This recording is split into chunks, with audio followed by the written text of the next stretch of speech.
Open your Bibles now, please, to the Gospel of St. Luke, chapter number 9. Our text verses are verses number 57 through 62, the remainder of the chapter. And our message for our Friend Day service is entitled, "What Did Jesus Teach Us with Foxes and Birds?" The Lord was always such a wonderful teacher, and He used things all around Him. If you read the Scriptures, you'll already know that He used things all around Him to teach wonderful truths. In the text, He uses foxes and birds. Look at verse number 57. "And it came to pass that as they went in the way, a certain man said unto Him, Lord, I will follow Thee whithersoever Thou goest. And Jesus said unto him, Foxes have holes, and the birds of the air have nests, but the Son of Man hath not where to lay his head. And he said unto another, Follow me. But he said, Lord, suffer me first to go and bury my father. Jesus said unto him, Let the dead bury their dead, but go thou and preach the kingdom of God.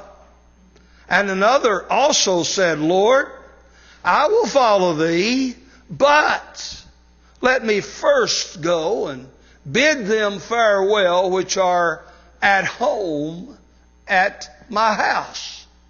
And Jesus said unto him, No man, having put his hand to the plow and looking back, is fit for the kingdom of God. Let's pray together. Father, thank You for the Word of God. Thank You for this great text that lies before us and the truths contained therein. Thank You for this great host assembling in this place today. Thank You for our first-time guest and our returning guest. Thank You, Lord Jesus, for those that have trusted Christ and boldly followed You in believers' baptism. And thank You, Lord, for these 4 dear people that You brought into our lives, and our spirits were kindred and our friendships ensued, and You have placed them at this old pastor's side today, and I'm thankful that they love our church so much to have joined it. And I'm grateful, Father, for all of Your blessings. Help us, Lord, to be what You want us to be, what You're pleased with.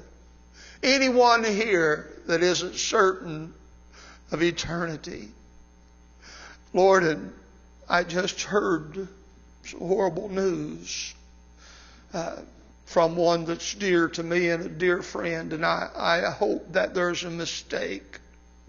So, Lord, I won't mention any names, but You know this dear man is loved by so many. And Lord, I pray for him in this hour. And Lord, if there is a mix-up, whoever it is, I pray, God, for them in this hour. Lord, help our hearts to be tender and yielding today in the message. Help me preach to these people. I'm so inadequate. I'm an unworthy servant, but You're a worthy Savior. We love You, Jesus. Amen. As we come to our text for today, you might remember that Jesus had just taught the disciples 3 very important lessons. He had taught them that God focuses on our hearts. He looks at your heart. What does He see?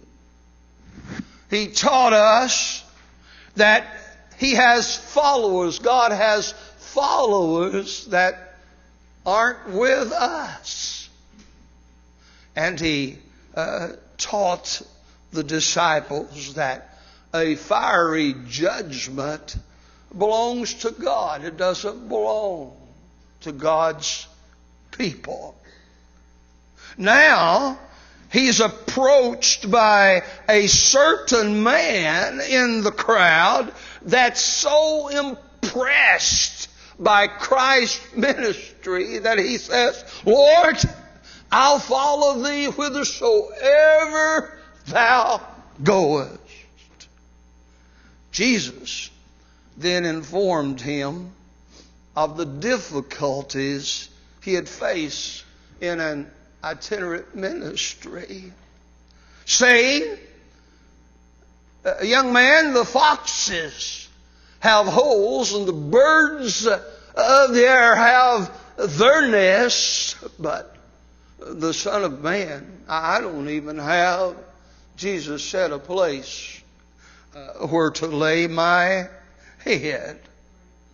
We're not told whether he followed Jesus or not.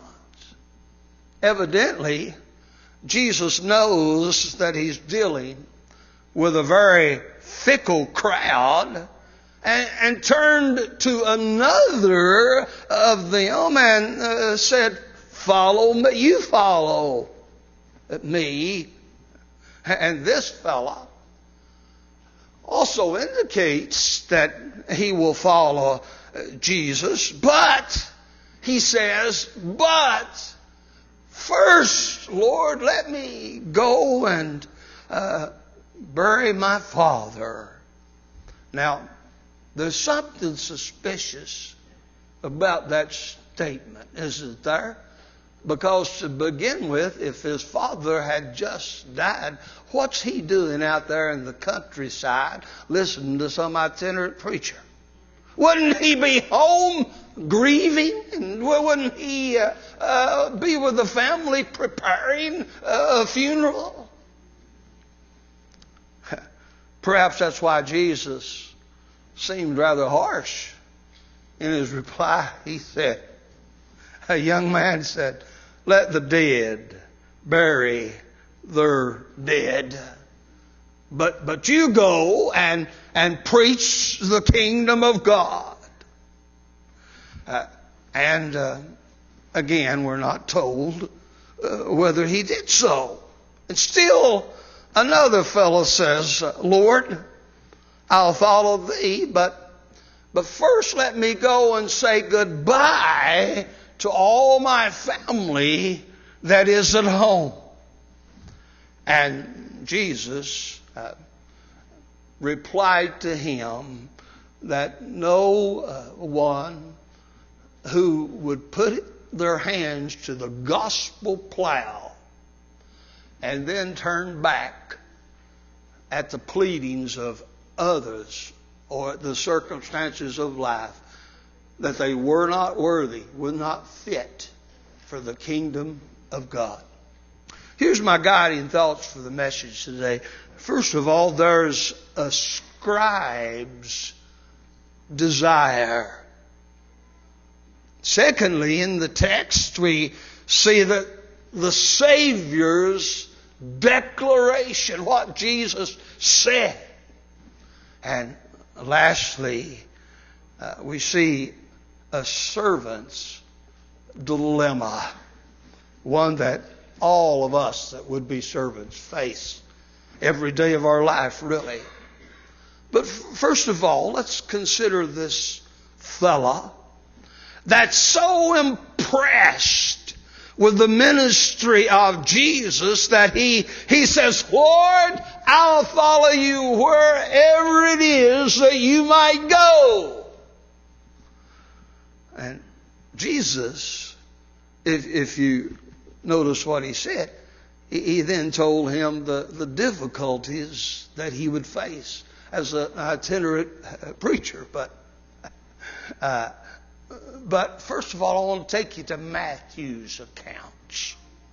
Now, in Matthew's account, in chapter 8 and verse 9, we have more insight to this man that makes this, expresses this great desire to follow the Lord. Matthew tells us he was a scribe. Now, if you're familiar with the Bible and occupations, trades, and things like that of the biblical culture, you'd know that a scribe, for his profession, his job, he copied both royal and sacred manuscripts and documents of the utmost importance. He was trusted to copy those documents accurately. Scribes became very educated individuals in the laws of Moses. They knew the teaching of the Old Testament. They had great clarity on the laws of Moses, and they actually subscribed to the teachings, and they adhered to the teachings of the Pharisees, the most religious sect in their day, and they believed, like the Pharisees did, in externalism. Everything on the outside. And they believed in legalism. And their religion was that you don't do this and you do that. And that was what the message was that they enforced upon people in matters of religion. In fact, these scribes were often members of the Sanhedrin. That is a religious council in that day that governed all the religious matters of the people. So this scribe wasn't just your average guy. But what I want you to consider is this: whether he actually followed through with his expressed desire. You know, we're not told. The lack of following through is a problem endemic with all humanity. And some of us we really have a problem with following through. And it seems to be this gentleman's problem, following through. I have a friend, an old friend. Don't see her much anymore, but she was always one to come up with ideas. And this would be a good idea to do. And that would be something I'd really be interested in. But she never followed through. And it was interesting. One day, she just came to me and said, "Pastor, I've got a confession to make." She said, "I've got a problem with following through."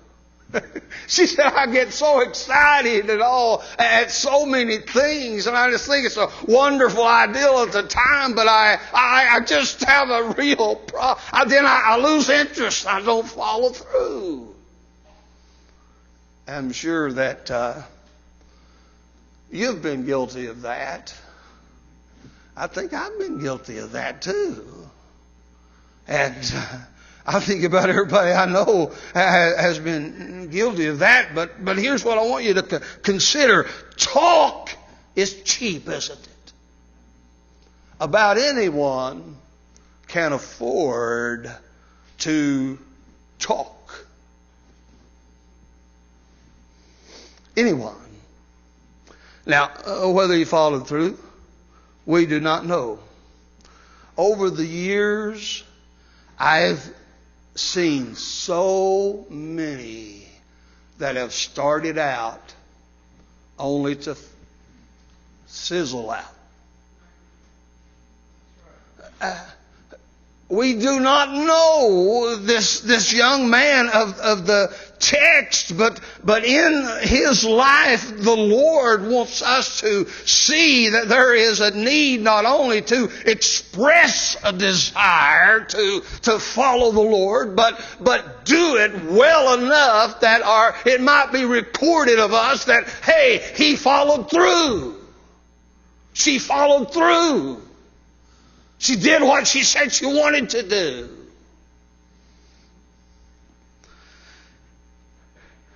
Listen, emotionalism drives many instead of Emmanuelism. Amen. Would you agree with that? That's good. Emotionalism, a momentary emotion drives many instead of Emmanuelism. And you that aren't familiar with that term, that's the name of God.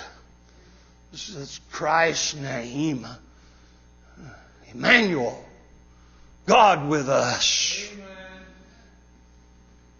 Don't be driven by changing feelings and emotions. Be led by God. And then I wonder about this fella. Wonder what his motive was. When he said, wow, I like this guy, man. I like what he's doing. I think I'd like to follow him wherever he went. I wonder what his motive was. You see, he's a scribe.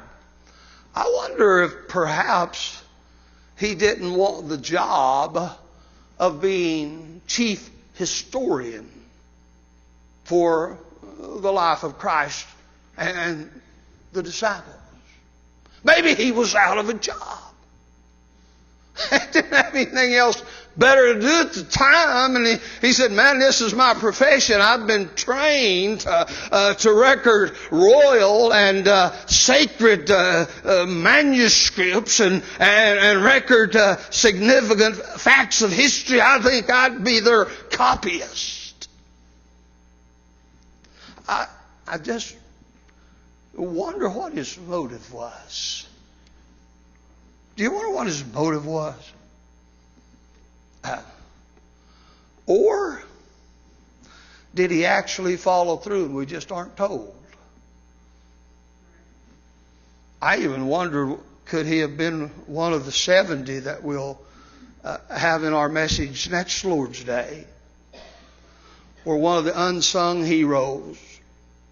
It doesn't seem, of course, that he is. The indication is that he was but an emotional hearer that didn't actually get to doing the Word of God. And here's what God wants you and I to understand. Emmanuelism is much more important than emotionalism.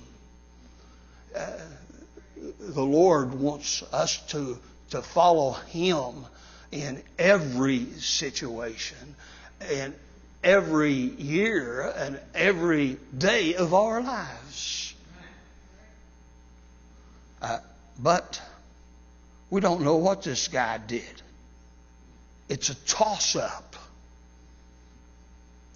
I wonder, is our life a toss-up? I wonder if folks consider us a toss-up. I've come to study a lot of people over all the years, and I'll tell you what, when it comes to some of them, they're a toss-up. I mean, you never know what to expect. There's a scribe's desire, expressed desire, but was it a soul's desire? And then secondly, there's the Savior's declaration. Notice our Lord's reply to this gentleman. He said, the Lord said to him, when he said, I'll follow you wherever you go, the Lord said to him, well, young man, you might first want to consider that the foxes have their holes. Now, you and I know that to be true, don't we? The foxes around here had their holes under the porch coming into our church building for a while. And Kurt was too afraid of the foxes to get them out of there. He said, I'm not putting my arm back in there. But foxes have holes. And he said, the birds of the air, he said, they have their nest up in the trees. But he said, the Son of Man hath not where to lay his head. Now, that's an interesting reply to a would-be disciple. Here's what we learn.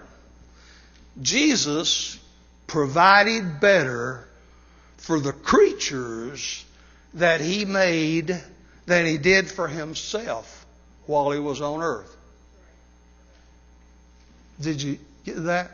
Jesus provided better for the creatures he made than he did for himself while he was on earth.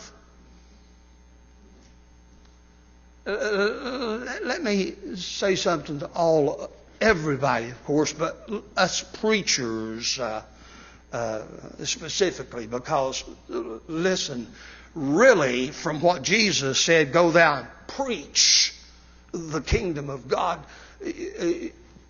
he's dealing with people that would be in the ministry.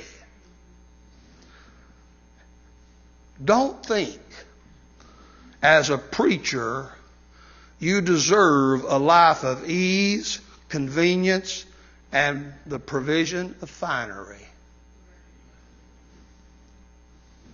Don't think that. I don't have time to pursue it, nor am I inclined to do so. But this name it and claim it, charismatic doctrine is not biblical in the least degree. One of them used to begin his programs. I always got a laugh out of it. He'd say, something good is about to happen to you today.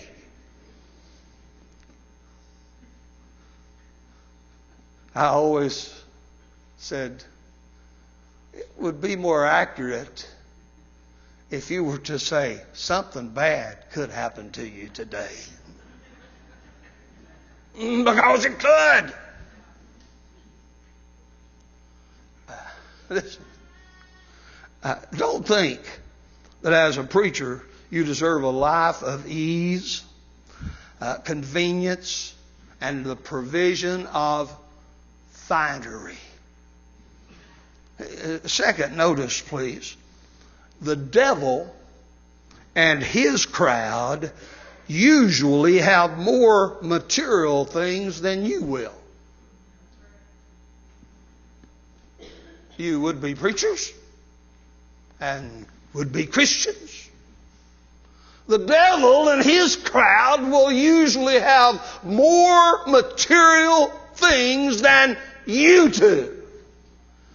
You say, Pastor, why are you telling us the devil and his crowd? Well, did you know this? Foxes and birds in the Bible are types of the devil and demons. They really are. Over in the Song of Solomon 2 and 15, God said, get rid of them foxes because they're going to destroy the vines. And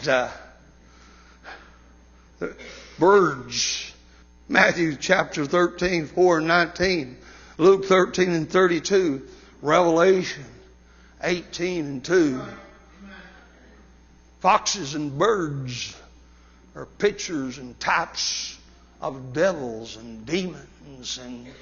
And let me tell you something, as God's people, the devil and his crowd may have more than you ever hoped to in life. Now listen. Let me give you this.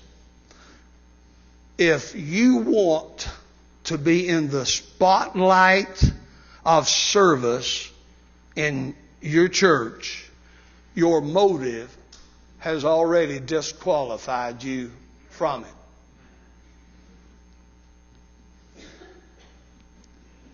Your ego,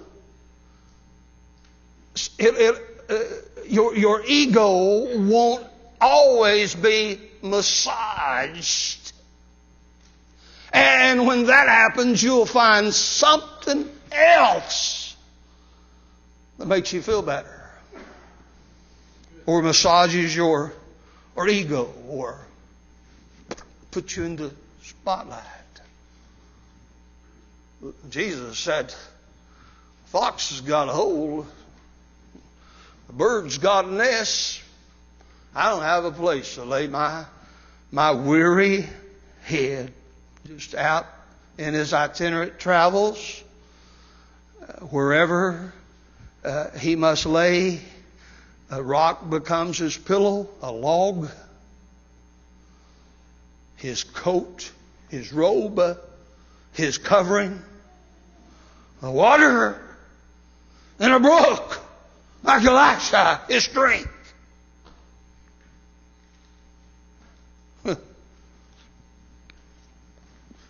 The Son of Man hath not where to lay his head. Here's what the Lord wants this young man and all of us to know. I'm a copyist, Lord. I'm educated. I know all the laws of the Moses. I'm pharisaical inside and out. I know legalism. I want to be your chief copyist. They can call me Reverend so-and-so or Father this or that or something. Mister. The Lord says this. If any of us desires to be great among any of us, let him be your servant. Let them be your servant. Matthew 23:11. Let them be your servant. You see, greatness begins at the bottom rung of the ladder. And if you're unwilling to serve others as well as God, greatness cannot be yours. Now listen. Those that follow Jesus must do so because they want to be with Jesus throughout life. Not for a comfortable life safe from hardships and danger. I enjoyed those songs so well, Tamala and Sean, but to have your hand in hand to Jesus, just to want to be with Jesus. I don't know what tomorrow might bring. I don't know whether it be sunshine or rain. I don't know whether the danger and the hardships of the mission field of faith. I don't know. I don't know any of that. I'm not focusing on any of that. All I want to do is to know. I want to know I'm with Jesus. I want my hand in His hand, and His hand holding my hand. That's the motive we all must have to genuinely be a servant of our Lord. Our lifestyle may not be as comfortable as the foxes, or we may never reach the height of the birds in their nests. But being with Jesus is what it's all about.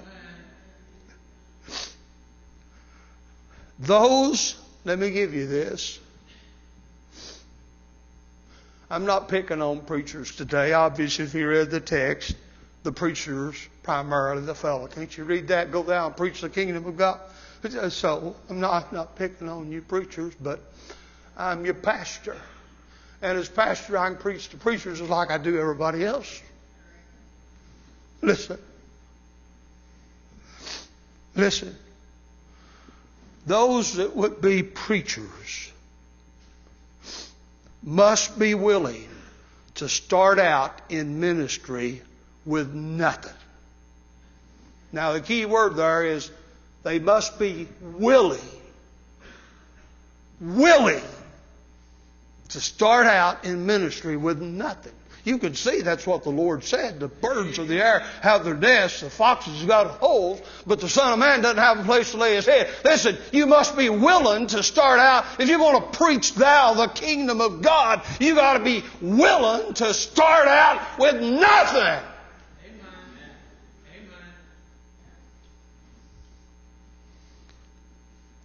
Now, if you are only willing to start out if you have everything, your attitude will eventually lead you to having nothing. That's good. Did you know that? Let me inject this. I'm getting older, and I'll be around as long as God says to be, but I don't know what tomorrow holds, nor do you. But I think about this great ministry. I think about how I started out as a young man in his 20s with nothing. And, when I run my race, the preacher here, you other preachers and you great people, you'll have to admit you're going to have everything, aren't you? You're going to have everything. I mean, you're going to have everything laid in your lap. Listen to me. It is imperative that you carry in your breast the spirit of serving God with nothing. And the determination that I would do it had I nothing.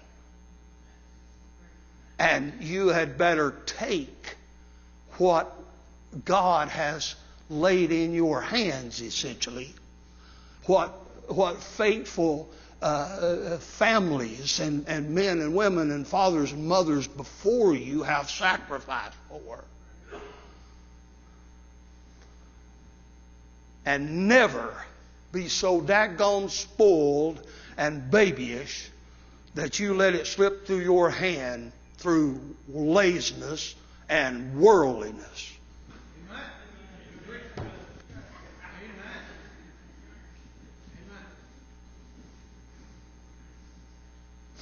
If I had a bunch of quarters, I'd flip them to get amens.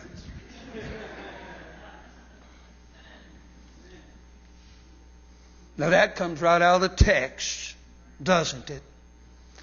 You see, those that follow Jesus must be willing to do so with whatever God provides.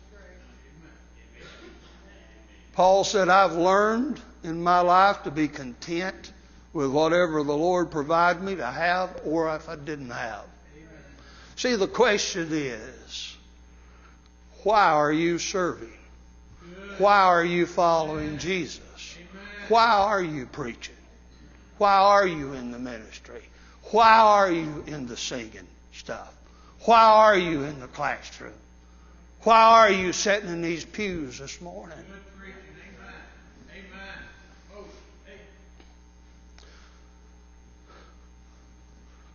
Lastly, there's the sinner's dilemma, and I'll close with this. Look at verses 59. And he said to another, follow me. This fellow, and then over here, and he looked over here and said, well, hey, you follow me.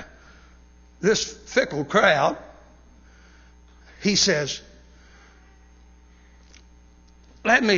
he said, Lord, suffer me.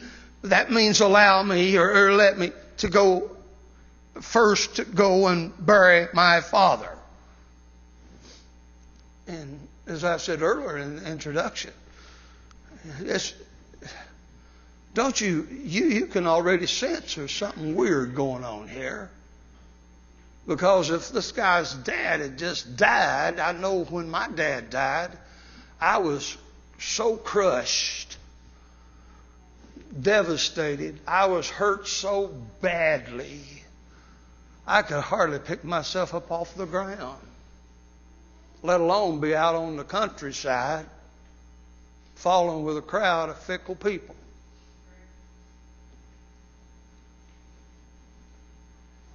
I was grieving. Never hurt so bad in all my life. That's a hurt. And when I relive it in my mind, it still hurts. Oh, God, it hurts. If I can tell you stories about my dad, and you just, boy, I tell you, it just hurts. But this guy, let me go.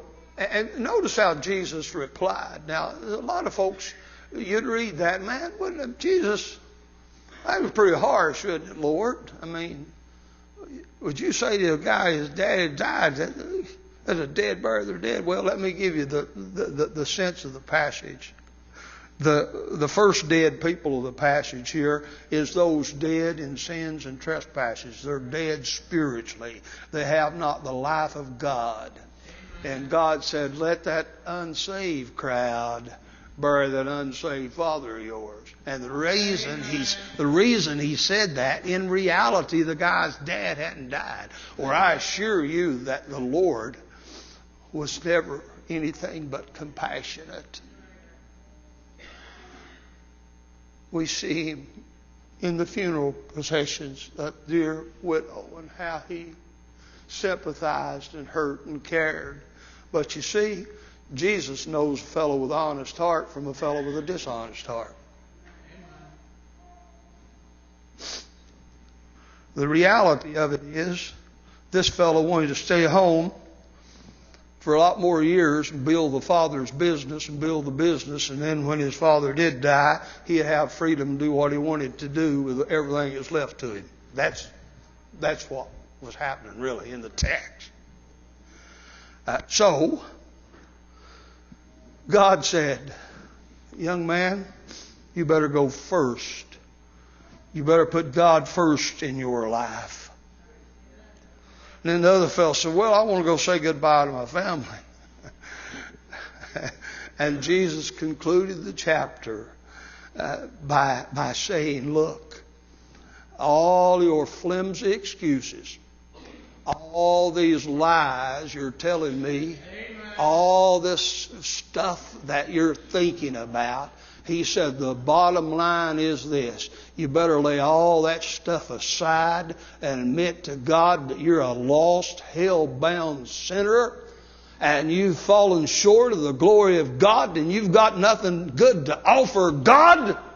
And you need to get down on your knees and repent before a holy God and ask for God's mercy and say, Lord, I'll love you for saving me and I'll serve you with my life. That's right. That's right.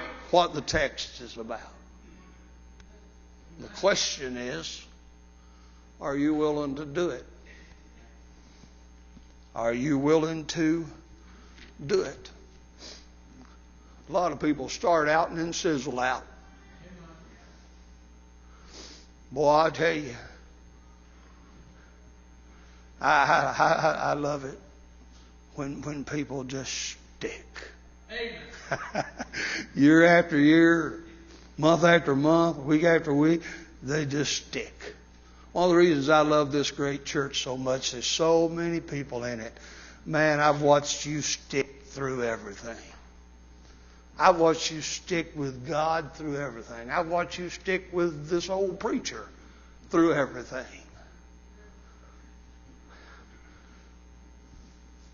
You put your hand to the gospel plow, no room to look back. Hey, old preacher from Tennessee would say that this is the way he'd extend the invitation. Now, people wouldn't like it today, but this way the old preacher from Tennessee would extend the invitation. Sell out. Amen. Lock, stock, and barrel. Amen. Sell out to God. Let's stand.